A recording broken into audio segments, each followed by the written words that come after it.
안녕하십니까. 온라인 교육기관에서 도시계획 기사 시험 강의하고 있는 김윤수입니다. 예, 오늘은 도시계획 기사 필기시험 2020년 제4회 출제됐던 문제들을 같이 살펴보도록 하겠습니다.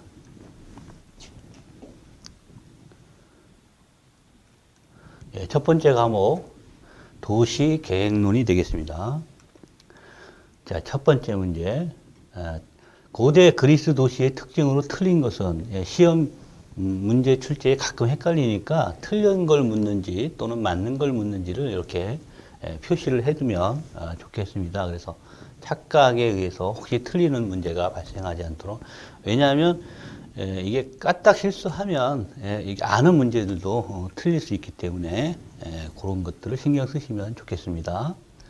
자, 그래서 고대 그리스 도시의 특징으로 틀린 것은, 고대 그리스는 아무래도 이제 자연 발생적인 도시지겠죠. 그래서 격자형을 쓰지는 않습니다. 격자형. 그래서 격자형 도료면을 갖췄다라고 하는데 격자형을 쓰질 않죠. 고대 애들은 다 자연 발생적으로 생겼던 거고, 격자형을 쓴 거는 이제 로마 시대 후반기에 이제 그 정복을 위해서, 세계의 이제 정복을 위해서 어떤 군대가 주둔할 수 있는 도시들을 이동하면서 건설해야 되기 때문에 그런 격자형 도로들이 나타나기 시작한 겁니다. 그게 아주 효율적으로 쉽게 만들 수 있는 패턴이기 때문에 이렇게 사용하는 거죠. 두 번째, 케빈 린치가 제시했던 도시 경관 이미지의 구성 요소가 아닌 것은, 정답은 4번입니다. 뭐 비슷한 의미고 디스트릭트라고 하는 의미가 있었습니다만 존이라고 하는 용어를 사용하지는 않았습니다. 차제에 외워둬야 될 건, 그죠? 케빈 린치가 말한 5가지 도시 이미지 구성 요소: 통로, 가장자리, 결절점, 그다음에 지구 디스트릭트, 그다음에 지표물, 랜드마크, 이렇게 5가지 요소로 사람들이, 일반 시민들이 도시의 어떤 이미지를 갖게 되더라. 5가지 요소의 구성에 의해서 갖게 되더라라고 하는 거죠. 정답은 4번이 아닌 겁니다. 3번, 지리정보 시스템에 대한 설명으로 틀린 것을 찾는 문제가 되겠습니다. 지리정보라고 하는 건 지리, 그 다음에 이제 정보. 예전에 있었던 그 지리와 관련된 정보들은 도면이 있었고, 그 다음에 각 지역이 갖고 있는 텍스트가 있었죠. 이 두 개를 이제 컴퓨터 전산 시대가 되면서 결합을 한 겁니다. 그래서 우리가 이제 다음 지도를 보시면, 다음 지도 그 인터넷에서 이제 찾아보시면, 다음 지도 이렇게 보일 때는 도면만 보여요. 근데 이렇게 클릭을 하거나 하면 주소나 이런 것들이 튀어나오죠. 그와 같은 형태를 우리는 GIS라고 합니다. 근데 여기 이제 틀린 건 뭐냐면, GIS를 도시계획 분야에 적용하고자 했으나 관련 자료에 취득이 어려워 현재 시스템 적용이 어렵다. 이건 아니죠. 현재 우리는 그 지리 정보를 굉장히 활용을 해서 도시계획에 접목을 하고 있습니다. 물론 이제 이게 아직까지는 어떤 분석을 해갖고 좋은 거를 내는 데까지는 아직 조금 기술이 진보하지는 못했고, 현재로는 현황 분석하기 위한 자료로 열심히 사용이 되고 있습니다. 그래서 틀린 거를 찾는 거니까 도시계획 분야에서 자료 취득이 어려워서 시스템 적용이 어려운 상황은 아니다. 네 번째, 친환경적인 도시개발과 사회적 비용을 최소화하기 위해 토지이용의 집적, 그러니까 모으는 거죠. 집적을 통해서 토지의 이용 가치를 높이기 위한 도시 개발을 강조하는 도시가 뭐냐? 모아서 고밀화시키자. 흩어져 있는 걸 방치하지 말고 효율성을 높이기 위해서 모으자. 그러면 어디까지 모으냐라고 하는 건 관점이 보행으로 이동한 가능한 거리. 그래서 우리가 이제 역세권 하는 게 500m, 그 다음에 1000m, 1000m까지는 사람이 충분히 보행에 의해서 이동이 가능하다. 그래서 역세권을 중심으로 고밀 개발을 하고, 역세권이 벗어난 지역들은 조금 더 이제 밀도를 가급적이면 규제해서 완화시키자. 그래야 이제 효율성, 대체로 보면 이제 그 교통에 의한 효율성을 많이 이제 염두에 둔 걸로 보입니다. 그래서 컴팩트 시티가 이 문제에서 기술하고 있는 그런 내용이 되겠습니다. 다음 중 도시공원의 구분에 따른 분류가 다른 하나는, 도시공원 분류가 이제 크게 이제 두 가지로 나눠져 있죠. 그 중에 한 파트, 세 가지는 같은 부류고 하나는 다른 건데 그게 뭐냐라고 하는 질문인데, 보시면 이제 체육공원이 다른 분야가 되겠습니다. 5번이 잠깐만 정답을 한번 보시죠. 예, 보시면 저희가 이제 그 공원, 도시공원 및 녹지 등에 관한 법률을 보면 공원을 종류로 크게 이제 세 가지 분류로 최근에 이제 법이 바뀌면서 구분이 됐습니다. 그래서 국가 도시공원이라는 게 있고, 그 다음에 생활권 공원이라는 게 있고, 그 다음에 이제 주제공원이라는 것이 있습니다. 근데 이제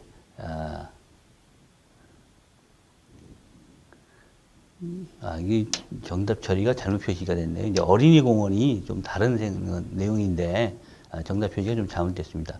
예, 보시면 생활권 공원에 소공원, 어린이 공원, 근린 공원 이렇게 세 가지로 나눠져 있죠.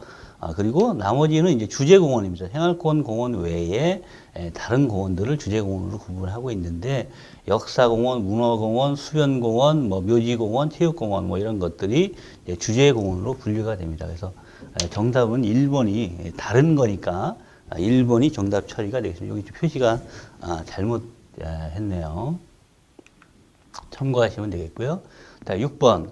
1980년대 계획된 우리나라 제1기 신도시와 비교했을 때 2000년도에 추진된 제2기 신도시에 갖는 특징이 아닌 것은, 이렇게 있는데, 자, 1기 신도시라고 하면 이제 그 노태우 정부 때 주택의 급증한 수요 증가를 대비해서 만들었던 거죠. 그래서 분당, 그 다음에 산본, 그 다음에 부천의 중동, 그 다음에 이제 일산 신도시, 그 다음에 저쪽에 그 상계 쪽에 상계 신도시, 이렇게 이제 5개가 1기 신도시고, 2기 신도시는 이제 그 후에 만들어졌던 이제 그 김포라든가 또 뭐 이런 그 추가적인 도시들, 이제 대표적인 거는 이제 2기 신도시가 동탄 신도시가 이제 대표적인 신도시들이죠. 자, 그런데 그 차이가 분명히 있는데 그 중이 아닌 것은, 이제 정답은 이제 4번입니다. 1기 신도시에 비해서 토지용에서 고밀도를 유지하고 있다라고 해 있는데, 실제로 이제 통계 자료를 보시면 1기 신도시인 경우에는 인구 밀도가 평균 헥타르당 280인 정도 이게 계획이 됐습니다. 근데 이제 2기 신도시로 가면 한 128인 정도 헥타르당 계획 내용으로 보면 많이 축소가 되죠. 3기 신도시로 가면 이제 아직 이제 계획이 다 끝나지 않아서 최근에 이제 그 발표는 했습니다만 아직 계획이 다 안 돼서 자료가 없죠. 그러면 1기 신도시하고 2기 신도시의 이런 차이는 어디서 오냐? 그거는 이제 전체 신도시 면적 중에 2기 신도시로 오면 그 공원의 면적들이 굉장히 넓어집니다. 이게 1기 신도시 만든 이후에 우리나라 그 환경 쪽에 그 뭐라 그럴까 분위기가 상당히 상승하면서 공원에 대한 그런 그 기준들이 강화됩니다. 그래서 2기 신도시를 지정하고 개발계획 수립할 때도 환경부하고 협의하는 과정에서 보존해야 되는 그 토지 면적들이 상당히 늘어나는 현상을 보였죠. 그래서 인구 밀도가 상당히 줄었고, 3기 신도시에 오면 이제 새로운 경향은 뭐냐면 거기에 이제 그 직주 근접의 개념으로 해서 일단 그 지원 시설 용지, 우리가 이제 흔히 요즘 많이 하는 도시 지식산업센터, 지식산업센터 같은 것들이 들어와서 일자리를 창출할 수 있는 그런 기능들을 갖도록 이게 많이 이제 그 토지용 계획에 반영을 합니다. 그러면서 여기도 물론 당연히 1기 신도시보다는 전체 사업구역 면적으로 봤을 때 인구 밀도는 낮아질 것 같습니다. 하여튼 틀린 내용을 설명하는 거니까 제1기 신도시에 비해서 토지용에 있어 고밀도로 유지하였다라는데 실제로 이제 전체 면적을 보면 고밀은 아니고 저밀로 떨어졌다. 단 그 주택 용지만 가지고 보면 조금 더 상승한 측면은 있다. 그러니까 여기 이제 공원, 도로, 뭐 학교, 뭐 이런 시설들이 이제 많이 들어갔기 때문에 2기 신도시에서는 밀도는 그 전체 총 밀도는 감소가 됐다라고 하는 걸 기억해 두시면 되겠습니다. 7번 우리나라에서 도시 기본 계획을 도입하게 된 배경이 아닌 것은 어려운 것은 그거죠.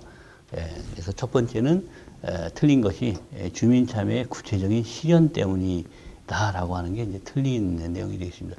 이건 뭐냐면 기본 계획이 도입됐던 것은 그 이전에는 기본 계획 도입되기 이전에는 이제 우리나라에는 도시 관리 계획이라는 것만 이제 수립을 했습니다. 그러니까 도시 관리 계획이라고 하는 건 이제 그 여건에 맞춰서 용도 지역들을 결정하고 도시 시설들을 결정하는 거였죠. 근데 이제 아쉬웠던 건 도시가 어느 방향으로 가야 될지 장기적인 플랜이 없이 이렇게 하다 보니까 뭔가 효율성이 많이 떨어지더라. 정작 필요한 거는 못 넣게 되더라라고 하는 것들에 이제 반성이 있었던 거죠. 네, 그래서 어떤 장기 플랜에 의해서 그다음에 합리적인 어떤 계획 수립을 위해서 그런 어떤 방향성 설정, 미래상 설정이 큰 이슈였습니다. 그래서 그것들을 하기 위한 도시기본계획이 도입이 됐는데, 물론 이제 주민 참여에 대한 어떤 내용들도 있습니다. 그래서 기본 수립할 때 공청회라고 하는 제도가 도입이 되긴 했습니다만, 그때까지만 해도 사실은 주민 참여 그 분위기가 그렇게 무르익은 때는 아니라서 형식적인 초기에는 그런 운영들을 많이 했고, 최근에 이제 도시기본계획 수립할 때는 시민 참여단이라고 해서 실질적으로 이 도시기본계획의 어떤 방향 설정이라든가 또는 어떤 미래상 설정할 때 시민들의 의견들을 많이 수렴하는 그러한 과정들을 현재로는 겪고 있습니다. 그건 만들 당시에는 뭐 그게 큰 의미를 갖지는 않았다라는 부분 염두에 두시면 되겠습니다. 8번 텔레커뮤니케이션을 위한 기반 시설이 인간의 신경망처럼 도시 구석구석까지 연결된 도시이며 다양한 도시 부분에 ICT 첨단 인프라가 적용된 지능형 도시는 무엇이냐? 뭐 여러 가지 이제 설명이 되어 있는데 결국엔 이제 정보통신을 이용한 어떤 첨단 도시가 되겠습니다. 그게 이제 스마트 시티죠. 스마트 시티.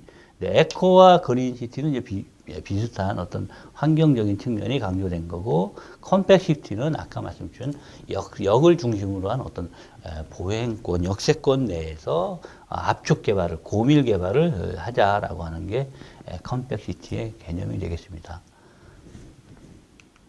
9번 지역의 산업 성장을 국가 전체 성장 요인, 산업 구조적 요인, 지역의 경쟁력 요인으로 구분하여 지역 경제를 분석하고 예측하는 기법이 무엇이냐? 네, 변이할당 분석이죠. 변이할당 분석. 변이할당 분석 안에 이제 비용 편익 분석이 일부 이제 그 내용은 아니고 크게 이제 그 경제 분석을 할 때는 이제 경제 기반 모형 이제 그 지역의 경제를 우리가 파악하고자 할 때 경제 기반 모형, 변이할당 모형, 투입, 산출, 분석 이렇게 이제 세 가지를 실시를 하고 그거 이제 상호 장단점이 있기 때문에 보완을 하게 되는데요. 경제 기반 모양은 이런 걸 하는 거죠. 지난번 강의 때 설명을 드렸던 것 같은데 어떤 지역을 분석을 해보면 이 지역이 성장하거나 또는 후퇴하거나 하려면 이게 약간의 어떤 핵심적인 그 핵이 있어야 됩니다. 그래야 그 핵을 중심으로 해서 어떤 그 우리가 세포가 성장하듯이 지역 경제도 이제 그런 형태가 되는 거죠. 그래서 그 핵심적인 산업을 찾아내는 게 이제 경제 기반 모양이죠. 그래서 이게 이제 우리가 이제 다른 말로는 수출 기반 모형이라고 그러죠. 수출 산업이 뭐냐? 그 수출 산업 중에 진짜 효과가 나는 게 뭐냐? 이제 이거를 찾는 게 경제 기반 모형이고, 그 다음에 이제 변이할당 분석이라고 하는 건 지역이 성장을 했는데 그 성장의 원인이 진짜 뭐냐? 스스로가 잘나서 성장한 거냐? 아니면 어떤 환경 분위기가 변해서 성장한 거냐? 그걸 이제 세 가지로 나누는 거죠.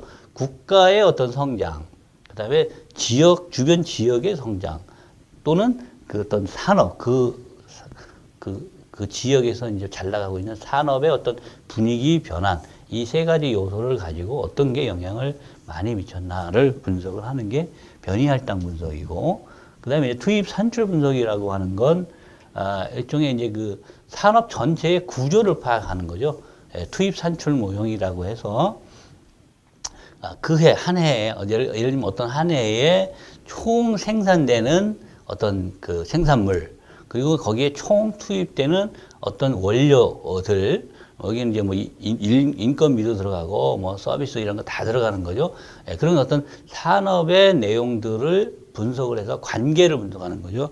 그게 이제 투입 산출 분석이고, 비용 편익은 어떤 특정한 사업에 대해서 경제성을 분석할 때 투입된 돈, 그다음에 이제 거기서 산출되는 어떤 이익, 이게 비용과 이익, 이거를 이제 비교해 보는 것이 비용 편익 분석이 되겠습니다.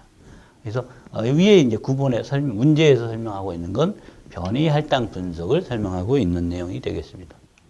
10번 토지 이용 계획과 지역 지구재 계획에 대한 설명으로 가장 거리가 먼 것은 무엇이냐? 첫 번째가 되겠습니다. 지역 지구재를 통해서 해당 지역의 계획 및 개발 사업에 필요한 비용을 충당할 수 있다. 이건 아니죠.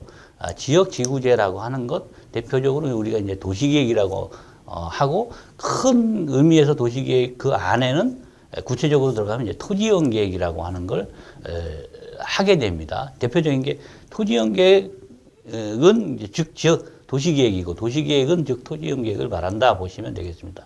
그러면 이런 토지이용 계획은 뭐냐?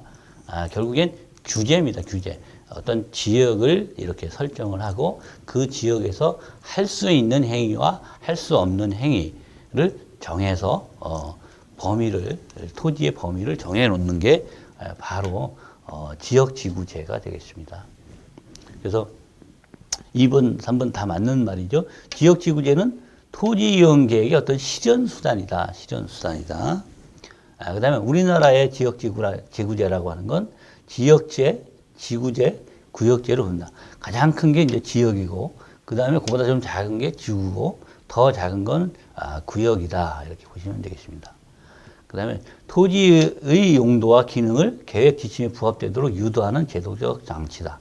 그러니까 토지 이용 계획, 기본 계획에서 여기는 주거 용도로 써야 되겠다. 산업 용도로 써야 되겠다라고 큰 어떤 미래상 그림을 그렸다면, 그거를 이제 행정적으로, 제도적으로 어떻게 작동시키느냐라고 하는 게 지역 지구재가 되는 거죠. 그래서 지역 지구재는 토지의 용도와 기능, 즉 상위 계획인 토지이용 계획에서 언급된 내용을 받아서 수용해서 만드는 그런 장치가 되겠죠.